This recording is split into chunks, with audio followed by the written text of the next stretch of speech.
Full time in the Emirates, Arsenal 1, Chelsea 0. A bit of a dull game, really, in all honesty. The Gunners took the lead early on through Mikel Merino's header. First set piece in a while that Arsenal managed to put at the back of the net, considering how good they were at the start of the season. But listen, look, a win's a win at the end of the day.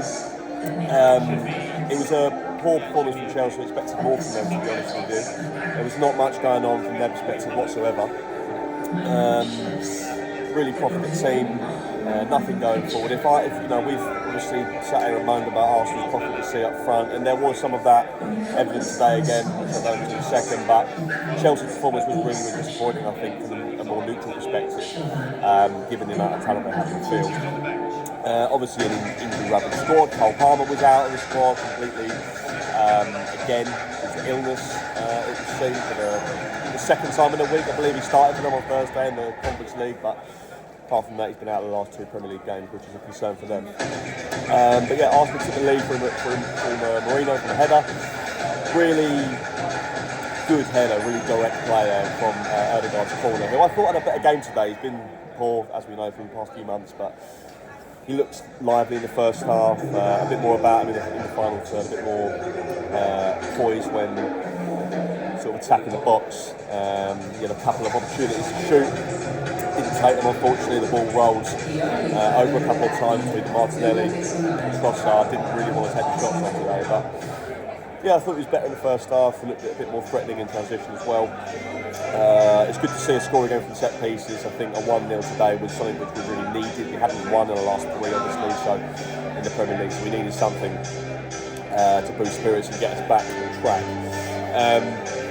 Look, the gap doesn't really mean anything now between us and Liverpool. We've already had this conversation. It's not a title race anymore. Liverpool are going to win the league. We know that.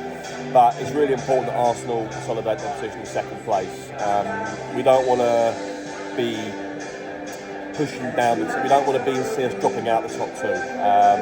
I think regression is obviously inevitable this season, considering the fact we haven't really managed to sustain a considerable, respectable title charge.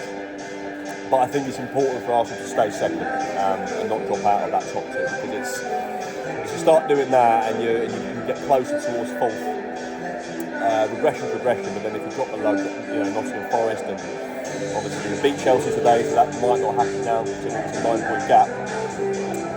The questions are going to be asked, so I think it's really important that we grind out these wins. I didn't expect anything other today really than a very, very tight, tight game and a tight win, but there we go. It's 1-0 for the Arsenal, as the old adage goes. It's an international break now. No game for a couple of weeks. Next is Fulham at home on the 1st of April, which I'll be here for.